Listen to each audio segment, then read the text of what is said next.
जुर्म की दुनिया वाकई अजीब है। कई बार जो दिखता है असल में वो होता नहीं, और कई बार जो होता है वो असल में दिखता नहीं। ये कत्ल की कहानी भी कुछ वैसी ही है।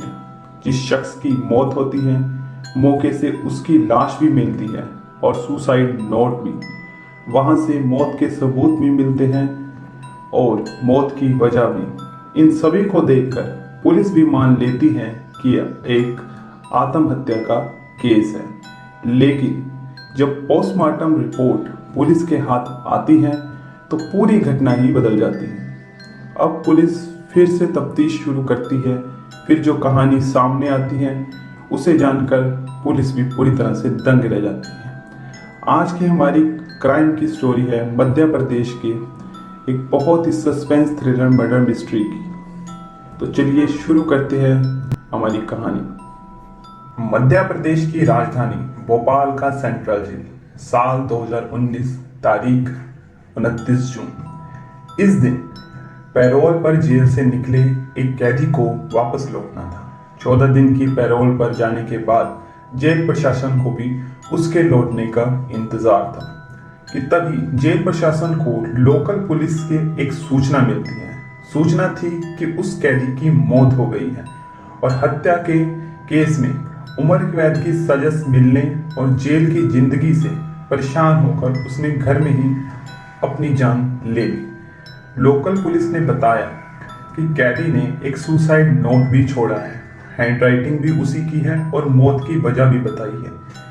इसलिए अब उसके शव का पोस्टमार्टम कराकर केस को बंद करने की तैयारी है।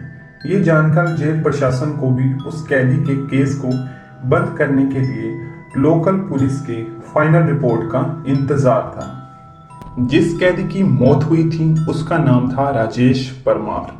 उम्र थी करीबन 34 साल। वह मध्य प्रदेश के भोपाल के नीलबढ़ एरिया के हरिनगर में रहता था। इस पर साल 2014 में एक हत्या का आरोप था। उसी केस में इसकी गिरफ्तारी हुई थी। साल 2016 में उसे कोर्ट ने आजीवन कारावास की सजा सुनाई थी।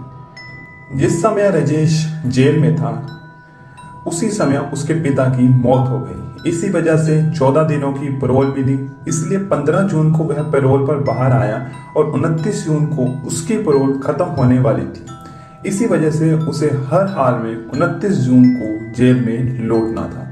लेकिन 29 जून की सुबह ही उसके घर से आग की लपटें निकलने लगी, जिसे देख आसपास के लोगों ने पुलिस को सूचना दी। फायर ब्रिगेड की गाड़ियां बुलाई, लोकल पुलिस भी वहां पर पहुंची।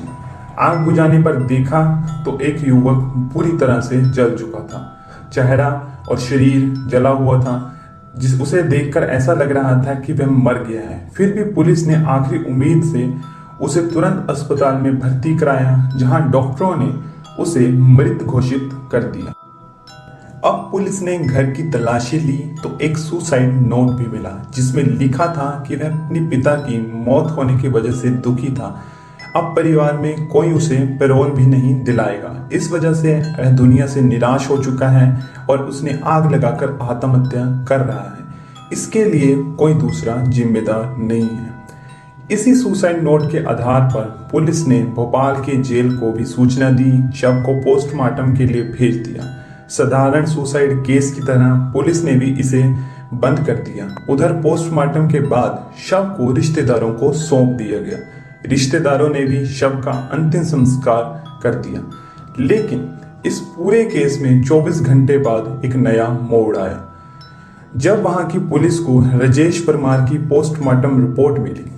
उस समय भोपाल के पुलिस के नए एएसपी अखिल पटेल के पास नीलबढ़ का एरिया था। इन्होंने जब पोस्टमार्टम रिपोर्ट देखी तो वो चौंक गए। रिपोर्ट में लिखा था कि गला दबाने से जान गई है, यानी मौत की वजह आग या धुएं से दम घुटना नहीं बल्कि गला दबाकर हत्या हुई है। फिर वो इस केस की तफ्तीश में जुट जाते हैं। तुरंत पुलिस से ली हुई सभी फोटोग्राफ अपने पास वह मंगवाते हैं। सभी फोटो को बारीकी से वो देखते हैं। एक फोटो में वो देखते हैं कि मरने वाले शख्स का पैर बिल्कुल एक दूसरे से चिपका हुआ था, जबकि जब भी कोई जलकर मरता है तो वह तड़पने लगता है। फिर उसके पैर एक दूसरे से चिपकने के बजाय अलग अलग होने चाहिए, लेकिन इस केस में ऐसा नहीं था। दूसरी तस्वीर भी देखते हैं, उनसे उसे पता चलता है कि उस शख्स का चेहरा और सीने वाला हिस्सा पूरी तरह से जला हुआ है, जबकि हाथ और पैर ज्यादा जले हुए नहीं हैं और अजीब तरीके से मुड़े हुए भी है। इससे शक यही होता है कहीं हाथ और पैर बंधे तो नहीं थे, जिस वजह से ऐसा हुआ हो। अब इसका पता लगाने के लिए पुलिस अधिकारी पूरी टीम के साथ मौके पर जाते हैं, घटनास्थल को बारीकी से देखते हैं, फिर आसपास के लोगों से पूछताछ करते हैं। तो पता चलता है कि एक दिन पहले जब राजेश परमार के साथ एक या दो और लोग भी देखे गए थे। अब पुलिस इस केल की फाइल को बंद करने के बजाय फिर से खोलती है और जांच को शुरू करती है।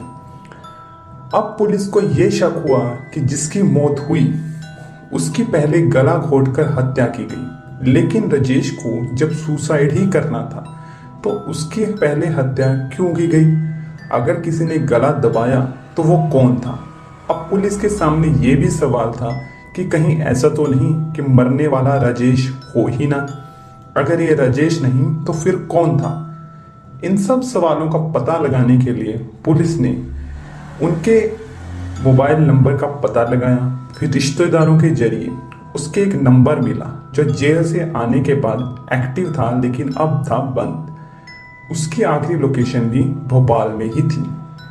पुलिस ने जब उसके फोन की कॉल डिटेल चेक की तो एक नंबर पर कई बार बात होने की जानकारी उन्हें मिलती है, लेकिन जब उस नंबर को मिलाया जाता है तो वो भी बंद था। वो नंबर था निहाल नामक युवक का।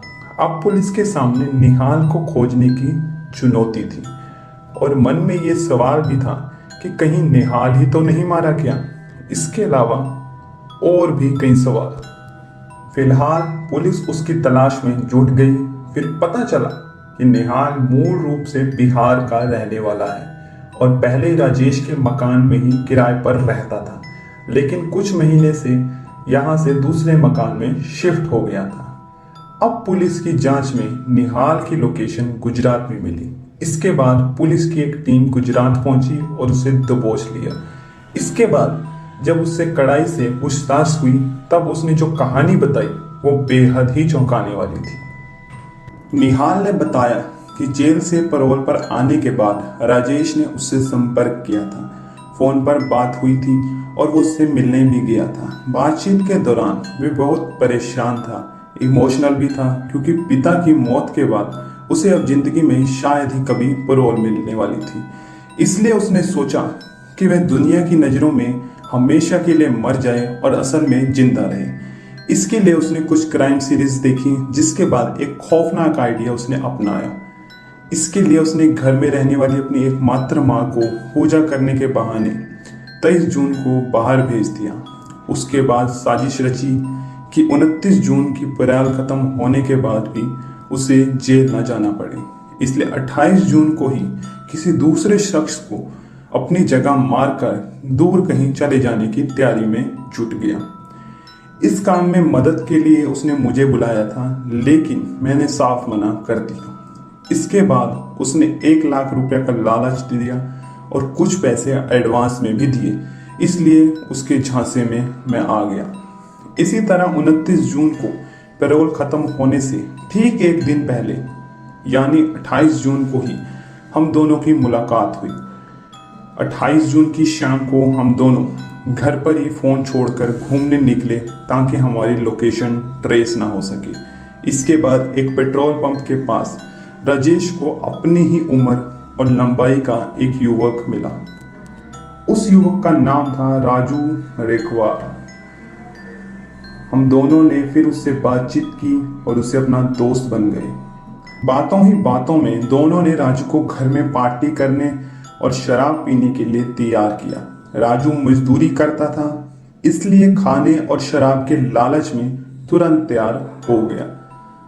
राजू भी दोनों के साथ राजेश के घर में आ गया। यहाँ पर राजू को इन दोनों ने खूब जमकर शराब पिलाई। जब उसने अपना होश खो दिया तब राजेश ने उसकी गला दबाकर हत्या कर दी। इसके बाद उसके हाथ और पैर को रस्सी से बांध दिया ताकि अगर जिंदा भी हो तो आग से बच ना सके।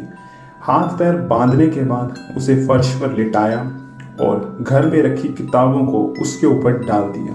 फिर राजेश ने खुद ही एक सुसाइड नोट भी लिखा और उसे कुछ दूरी पर रख दिया ताकि वह सलामत रहे, पुलिस को सुसाइड के सबूत रूप में मिल जाए। इसके बाद दोनों ने बाइक से निकाला हुआ पेट्रोल भी डाल दिया ताकि आग से वो पूरी तरह से जल जाए। दोनों ने घर के दरवाजे को अंदर से बंद किया और छत के रास्ते बाहर निकल गए। इसके बाद खिड़की से माचिस जलाकर तिल्ली को अंदर फेंक दिया। इस तरह जब आग की लपटें बढ़ी तब दोनों एक साथ वहां से फरार हो गए। साजिश के तहत राजेश ने निहाल का एक पुराना सिम कार्ड सिर्फ लिया और साउथ इंडिया में चला गया। वही निहाल गुजरात आ गया। अब पुलिस ने निहाल की कहानी की सच्चाई का पता लगाने के लिए उस मृत युवक के बारे में पता लगाया तो यह सच निकला, क्योंकि राजू रेखवार की पत्नी ने 28 जून की रात में ही लोकल पुलिस में गुमशुदगी की शिकायत दर्ज की थी। इसके अलावा पुलिस को राजेश के घर से राजू की चप्पल भी मिली जिसे उसकी पत्नी ने पहचान लिया। यह जानकर अब पुलिस ने अपनी जांच को और तेजी से शुरू कर दिया। अब पुलिस की पूरी कहानी समझ में आ गई, लेकिन जब तक राजेश आंखों के सामने नहीं आता तब तक यह जांच अधूरी थी। अब पुलिस को यकीन था कि वह आज नहीं तो कल राजेश को किसी तरह निहाल से जरूर संपर्क करेगा। राजेश ने भी निहाल का एक पुराना सिम कार्ड लिया था। इस तरह अगले ही दिन आखिरकार राजेश का फोन निहाल के पास आया। पुलिस की मौजूदगी में ही निहाल उससे बात करने लगा। राजेश ने वहां के हालात के बारे में पूछा कि कुछ गड़बड़ तो नहीं है। निहाल ने बताया कि कोई गड़बड़ नहीं हुई, पुलिस को कुछ पता नहीं चला। इसके बाद राजेश ने कहा कि चेन्नई में उसे कुछ मदद चाहिए, अगर कोई दोस्त हो तो बताना। इस पर निहाल ने कहा कि वो जल्द ही बताएगा। इसके बाद फोन कट हो गया। अब पुलिस ने भी राजेश को पकड़ने के लिए पूरी तरह से एक फिल्मी कहानी रची। उसके तहत पुलिस ने कुछ लोगों को चेन्नई भेजा और उन्हें लोकल बनकर राजेश से मिलने के लिए बोला। इस तरह निहाल ने राजेश को चेन्नई में रहने वाले अपने एक दोस्त का जिक्र करते हुए उसके फोन नंबर शेयर किया, जिसके बाद राजेश ने पुलिस वालों को ही निहाल का दोस्त समझकर उससे बात की और मिलने गया। जैसे ही राजेश ने लुंगी और माथे पर तिलक लगाए दो युवकों को निहाल का दोस्त समझकर मदद मांगने पहुंचा, तभी उसे पकड़ लिया गया। इस तरह पुलिस ने एक ब्लाइंड मर्डर केस का खुलासा करते हुए 8 जुलाई 2019 को पूरे केस को मीडिया के सामने रखा। इस केस के बारे में खुद आईपीएस अधिकारी अखिल पटेल कहते हैं कि यह केस कानून की आंखों में धूल झोंकने वाला था, लेकिन जब बारीकी से केस की जांच हुई तो पूरा सच सामने आ गया। इस बार राजेश फिर से सलाखों के पीछे था। तो ये थी हमारी आज की क्राइम स्टोरी। वीडियो अच्छी लगे तो वीडियो को लाइक करें, शेयर करें और सब्सक्राइब करें।